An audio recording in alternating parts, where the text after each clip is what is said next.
नमस्कार दोस्तों, daily news India 1.0 में आपका बहुत बहुत स्वागत है। भारत ने यूएस ट्रेड डील के ऊपर वादा किया ट्रंप से कि हम रूस से तेल नहीं खरीदेंगे। उसके एवज में जो 25% की पेनल्टी लगी थी वो हटा दी गई। लेकिन कल जो कैपलर शिप ट्रैकर का रिपोर्ट आता है, और बहुत बड़ा रिपोर्ट आता है मीडिया के अंदर भी, कि भारत अभी भी रूस का तेल खरीद रहा है। कमाल की बात है कि भारत रूस का तेल शैडो फ्लीट, डार्क फ्लीट से खरीद रहा है। एक किस्म से कहा जाए तो ये वो तेल है जो तस्करी का तेल है, यानी कि स्मगलिंग का ऑयल है। ये इल्लीगल ऑयल है, ये इल्लीगल टैंकर्स हैं जो नकली नाम, नकली झंडा, नकली रजिस्ट्रेशन लेकर चल रहे हैं। ये काला बाजार का हिस्सा है। भारत इस काला बाजार से तेल खरीद रहा है, रशिया का तेल खरीद रहा है। 1400 उनके टैंकर हैं जो शैडो फ्लीट के नाम से जाने जाते हैं, डार्क फ्लीट के नाम से जाने जाते हैं। हकीकत कुछ और है। सीएनबीसी के डेटा आ गए हैं। जी हां, सीएनबीसी के डेटा आए हैं। ये सीएनबीसी वो नहीं जो मुकेश अंबानी का इंडिया में है, सीएनबीसी आवाज या सीएनबीसी इंग्लिश, नो, ये सीएनबीसी इंटरनेशनल है जो अमेरिका से आता है। उनके ऊपर वो मुकेश अंबानी का जोर नहीं चलता, वो इंटरनेशनल है। अब इन्होंने बताया कि रशिया से आने वाला इल्लीगल ऑयल सैंक्शन टैंकर्स के ऊपर अभी भी भारत के पोर्ट्स के ऊपर तेल उतार रहे हैं। और ये सारा का सारा जो शैडो फ्लीट से तेल आता है, इसका पेमेंट डॉलर कैश में होता है। ये कैश डॉलर कौन दे रहा है, कहां कहां उतर रहे हैं? 4 जहाज इस टाइम लगे हुए, उनका नाम भी बताएंगे, कहां तेल उतार रहे हैं वो भी बताएंगे। इन जहाज़ों को शैडो फ्लीट या डार्क फ्लीट के नाम से जाना जाता है। ये एक सीक्रेट नेटवर्क है इनका पूरा का पूरा। ये समुद्र में नकली नेटवर्क रहता है इनका, एक नकली इनका रजिस्ट्रेशन है, नकली झंडा है, नकली नाम है, सब कुछ नकली है। और हर विजिट के ऊपर इसका नाम, झंडा, सब कुछ बदल जाता है।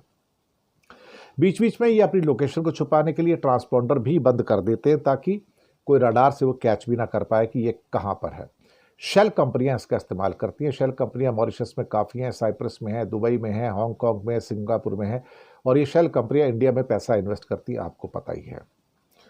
अब वेस्टर्न कंट्री से सैंक्शन से बचने के लिए बीच में आजकल रशियन फ्लैग का भी इस्तेमाल किया जा रहा है। एक दुनिया का सबसे फेमस जो शिप ट्रैकर्स है, जो कैपलर है, जो ग्लोबल डेटा और एनालिटिक्स फर्म्स है, वो जहाज़ों की ट्रैकिंग करता है और बताता है कि कौन सा जहाज दुनिया में इस समय कहाँ पर है।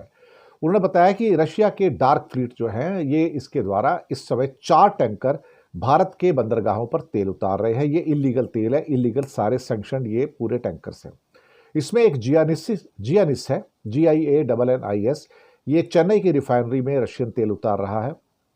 एक निक्सोरा है, ये पारादीप उड़ीसा के अंदर, वहाँ की रिफाइनरी में तेल उतार रहा है। एक टिब्रॉन नाम का टैंकर है, ये गुजरात में वाडिनार रिफाइनरी के अंदर तेल उतार रहा है। ये सभी रशिया के हैं। और चौथा भी रशिया का है, इसका नाम है सीजन्स 1।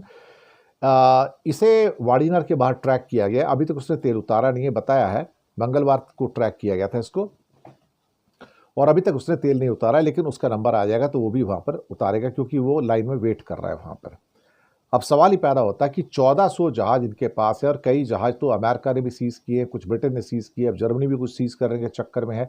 लेकिन रूस गुप्त तरीके से अपने शैडो फ्लीट में जहाज़ों को जोड़ता चला जा रहा है। और क्या कहते हैं कि दिसंबर में 17 सैंक्शन शिप्स को रशिया का झंडा दिया गया था। और अभी जब अमेरिका द्वारा वेनेजुएला की तेल की नाकेबंदी हुई तो उनमें से एक को तो आपको पता ही है कि तो सीज कर लिया गया था ऑयल के साथ, जो वेनेजुएला से आया था। लेकिन भारत अब इन सैंक्शन क्या कहते हैं कि टैंकर से अभी भी तेल ले रहा है। तो ये किस्म से ट्रंप के लिए चुनौती है कि, और ये इसका पेमेंट कैसे हो रहा है, क्योंकि ये तो डॉलर में पेमेंट लेते हैं, कैश में लेते हैं सारे के सारे पेमेंट।